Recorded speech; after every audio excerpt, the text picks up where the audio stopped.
প্রিয় দর্শক আসসালামু আলাইকুম, আমি ডক্টর বজলুর রহিম রিপন আপনাদের সবাইকে জানাচ্ছি শুভেচ্ছা। প্রিয় দর্শক, আজকে আমরা আলোচনা করব যে স্ট্রোক পরবর্তী প্যারালাইসিস রোগীর জন্য ফিজিওথেরাপি চিকিৎসা জরুরি কেন। তার আগে আমরা একটু জানবো যে এই স্ট্রোক মানেটা কি। ব্রেন স্ট্রোক মানে হচ্ছে যে আপনার ব্রেনের রক্তনালীতে যদি কোনো কারণে ব্লক হয় সে কারণে ওই স্ট্রোক হতে পারে, আবার কোনো কারণে যদি রক্তনালী ছিঁড়ে যায় সেক্ষেত্রে রক্তপাত হয়ে অর্থাৎ হ্যামোরেজিক স্ট্রোক যেটাকে বলা হয় সেক্ষেত্রে আপনার ব্রেন স্ট্রোক হতে পারে। তাহলে ব্রেন স্ট্রোকটা দুই ধরনের, একটি হচ্ছে ইসকেমিক আরেকটি হচ্ছে হ্যামোরেজিক। এই ব্রেন স্ট্রোক হলে সাধারণত যেটি দেখা যায় যে ব্রেনের কোনো একটি নির্দিষ্ট অংশ ক্ষতিগ্রস্ত হয়। ক্ষতিগ্রস্ত হওয়ার ফলে সেই অংশ যে পাশটিকে কন্ট্রোলিং করে নার্ভগুলি, সেই নার্ভগুলি ড্যামেজ হয়ে যায় বা প্যারালাইজড হয়ে যায়। ফলে দেখা যাচ্ছে যে আমাদের কোনো হাত পা প্যারালাইজ হয়ে যাচ্ছে। তো এই ধরনের প্যারালাইজড রোগীদের ক্ষেত্রে ফিজিওথেরাপির গুরুত্বটা কি সে বিষয় নিয়ে আজকে আমরা আলোচনা করব। প্রিয় দর্শক, একজন মানুষ যখন ব্রেন স্ট্রোকে আক্রান্ত হয় তখন তাকে যথাসম্ভব দ্রুত সময়ের মধ্যে তাকে হসপিটালাইজড করা খুব জরুরি, কারণ তার মেডিকেল ম্যানেজমেন্টটা খুব জরুরি হয়ে পড়ে। যখন সে মেডিকেলি স্টেবল হয়, স্টেবল হওয়ার সাথে সাথে যত আর্লি পারা যায়, বিভিন্ন গবেষণা বলে যে আর্লি মোবিলাইজেশন খুবই ইফেক্টিভ এই ধরনের প্যারালাইসিস রোগীর জন্য। আমাদের ব্রেনের মধ্যে মহান রব্বুল আলামিন এমন একটি পাওয়ার বা ক্ষমতা দিয়েছেন যে পাওয়ার দিয়ে আমাদের যে অংশটুকু ক্ষতিগ্রস্ত হয় তার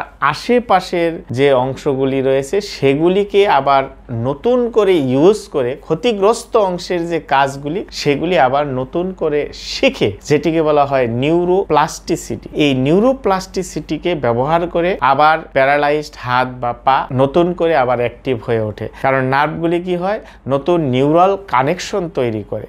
আর এই যে নিউরোপ্লাস্টিসিটির কথা বললাম, এই নিউরোপ্লাস্টিসিটিটাকে সক্রিয় করার জন্য, অ্যাক্টিভ করার জন্য ফিজিওথেরাপি খুবই জরুরি এবং যত আর্লি শুরু করা যাবে তত দ্রুত সময়ের মধ্যে আমাদের নিউরোপ্লাস্টিসিটিটা আরও সক্রিয় হবে, অ্যাক্টিভ হবে, আমাদের নার্ভগুলি নতুন গতিপথ তৈরি করবে, আমাদের যে ক্ষতিগ্রস্ত যে পাশটি রয়েছে হাত বা পা সেটিকে আস্তে আস্তে অ্যাক্টিভ করে তুলবে। এই জন্য ফিজিওথেরাপির গুরুত্ব খুবই বেশি। সাধারণত দেখা যায় যে আমরা যেটি করি সেটি হচ্ছে যে আপনার প্রথম দিকে হয়তো একটু অ্যাক্টিভ অ্যাসিস্টেড মুভমেন্ট দিয়ে আমাদের হাত বা পায়ের মাংসপেশিগুলিকে বা জয়েন্টগুলিকে আপনার অ্যাক্টিভ রাখা হয় এবং পরবর্তীতে দেখা যায় আস্তে আস্তে নিউরোমাস্কুলার রিএডুকেশন অর্থাৎ বিভিন্ন ধরনের প্রোপিউসেপটিভ নিউরোমাস্কুলার ফ্যাসিলিটেশন বা নিউরো ডেভেলপমেন্টাল টেকনিক বা মোটর রিলার্নিং টেকনিক, এগুলির মাধ্যমে আমরা আমাদের হাত পাকে আস্তে আস্তে অ্যাক্টিভ করার চেষ্টা করি এবং পর্যায়ক্রমে এই হাতের ফাংশনগুলা কিভাবে বাড়ানো যায়, পায়ের ফাংশনগুলা কিভাবে বাড়ানো যায়, কিভাবে ব্যালেন্সটাকে ইমপ্রুভ করা যায়, সিটিং ব্যালেন্স, স্ট্যান্ডিং ব্যালেন্স এবং আমাদের গেট ট্রেনিং অর্থাৎ হাঁটার যে ট্রেনিংটা কিভাবে সে হাঁটবে, এই ট্রেনিংগুলা কিন্তু ফিজিওথেরাপির মাধ্যমে দেওয়া হয়। ফাইনালি কথা হচ্ছে যে ফিজিওথেরাপির মাধ্যমে আমাদের হাত এবং পাকে নাড়াচাড়ার বা এক্সারসাইজের মাধ্যমে, বিভিন্ন এভিডেন্স বেসড প্র্যাকটিসের মাধ্যমে, এক্সারসাইজের মাধ্যমে আমাদের হাত এবং পাকে অ্যাক্টিভ করা হয় আমাদের নিউরোপ্লাস্টিসিটিকে কাজে লাগিয়ে। এবং কিভাবে একজন রোগী তিনি ইন্ডিপেন্ডেন্স হবেন অর্থাৎ এককভাবে বা স্বাধীনভাবে তিনি কাজ করবেন, কিভাবে তিনি সামাজিকভাবে সে পুনর্বাসন হবেন, এই সমস্ত পুনর্বাসন বা ইন্ডিপেন্ডেন্সি কিন্তু ফিজিওথেরাপি চিকিৎসার কোনো বিকল্প নেই। এবং যদি যথাসময়ে যথাযথ জায়গা থেকে যদি ফিজিওথেরাপি ট্রিটমেন্ট একজন প্যারালাইজড রোগী নিতে পারে তাহলে কিন্তু তার দ্রুত তার ইন্ডিপেন্ডেন্সি চলে আসবে এবং সে ধীরে ধীরে আস্তে আস্তে আপনার স্বাভাবিক জীবনে ফেরার সম্ভাবনা অনেকাংশে বেশি থাকে। কিন্তু যদি প্রপার টাইমে প্রপার জায়গা থেকে যদি প্রপার ফিজিওথেরাপি চিকিৎসা গ্রহণ না করে তাহলে কিন্তু তার পরবর্তীতে ডিসেবিলিটি বা পঙ্গুত্ব থাকার সম্ভাবনা খুব বেশি থাকে।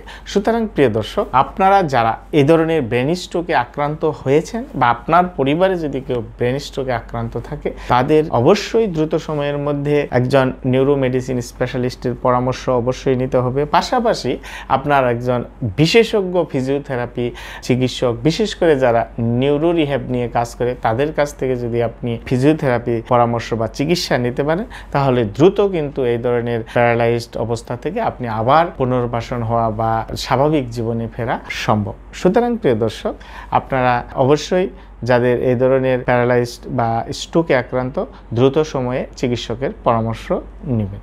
ধন্যবাদ সবাইকে, ভালো থাকবেন। কথা হবে পরবর্তীতে অন্য কোনো বিষয় নিয়ে। আসসালামু আলাইকুম।